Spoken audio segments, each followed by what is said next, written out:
शेतकरी बंधूंनो, स्वागत आहे आपलं कृषी समृद्धीमध्ये. आणि मित्रांनो, आपल्या सर्व शेतकरी बांधवांसाठी एक अतिशय महत्त्वाची मोठी अपडेट आपण या व्हिडिओच्या माध्यमातून पाहणार आहोत. कारण की आता आपल्या राज्यामध्ये येत्या 20 तारखेला जे मतदान होणार आहे, तर या मतदान होणार आहे, तर या होणाऱ्या मतदानासाठी प्रचार हा रंगात आलेला आहे. आणि विशेष म्हणजे की आपल्या महाराष्ट्रातील निवडणुकीमध्ये महाविकास आघाडी आणि महायुतीमध्ये सत्ता मिळवण्यासाठी मोठा संघर्ष सुरू आहे.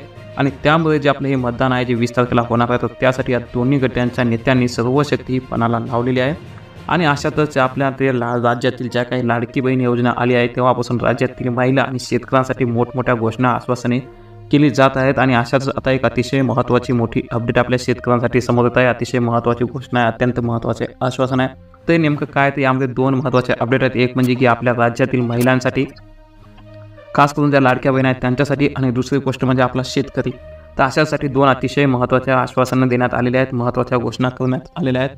तर या कोणत्या ते पाहायच्या आधी चॅनलला जर नवीन असाल तर ताबडतोब आता चॅनलला सबस्क्राईब करून सोबतचं बेल आयकॉन दाबायला अजिबात विसरू नका. तर एक सर्वात मोठी महत्त्वाची अपडेट आहे, आणि ती म्हणजे की आता नंदुरबारमध्ये राहुल गांधी यांनी सभा घेतली आहे. आणि या सभेमध्ये त्यांनी अनेक घोषणा केल्या आहेत. आणि यावेळी राहुल गांधी म्हणाले आहेत की महाविकास आघाडीच्या महालक्ष्मी योजनेमध्ये महिलांच्या खात्यामध्ये प्रत्येक महिन्याच्या 1 तारखेला खटाखट 3,000 रुपये मिळणार आहेत. आणि तुम्ही सकाळी उठल्यावर तुमच्या खात्यामध्ये 3,000 रुपये दिसणार आहेत. आणि त्यासोबतच महत्त्वाचं म्हणजे की महिलांना बसमध्ये जे तिकीट आहे तर ते सुद्धा मोफत असणार आहे. आणि तिकीट न काढता बँकेत किंवा राज्यभरात कुठे जाऊ शकणार आहे, असं यावेळी राहुल गांधी यांनी सांगितलं आहे.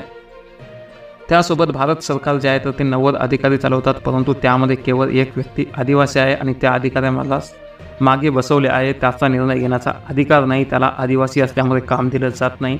तर भारत सरकार 100 रुपये खर्च करत असेल तर आदिवासी अधिकारी 10 पैसे खर्च करण्याचा निर्णय घेतात. आणि त्यामुळे आदिवासी देशामध्ये 8% आहेत, परंतु त्याची भागीदारी नाही. आणि माध्यमामध्ये अदानी अंबानी यांच्या कंपनीत एक अधिकारी मिळणार आहे, परंतु मजुरांची यादी केली तर त्यामध्ये आदिवासी मिळतात. अशा प्रकारचे जे घोषणा त्यांनी केल्या आहेत. परंतु यापेक्षाही महत्त्वाचं म्हणजे की जे महाविकास आघाडीचं सरकार आहे तर हे सरकार सत्तेत आल्यानंतर आपल्या शेतकरी बांधवांना 3 लाखापर्यंत कर्जमाफी देण्याचं असल्याचे आश्वासन त्यांनी यावेळी दिलेलं आहे.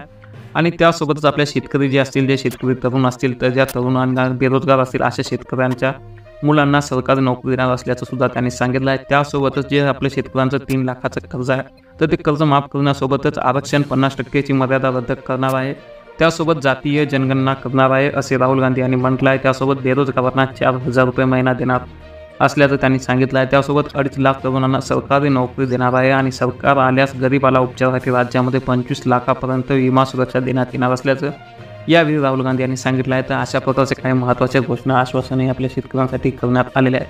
परंतु यासाठी आपल्या उपयोगाचे कोणत्या आहेत नक्की कमेंटमध्ये सांगा. आणि खरंच जर हे सरकार कोणतंही सत्तेत आलं तर जे आश्वासनांचा पाऊस आहे, हा पाऊस आपल्या शेतकरी बांधवांवर आणि राज्यातील महिलांवर पडेल का, याबद्दल आपलं काय मत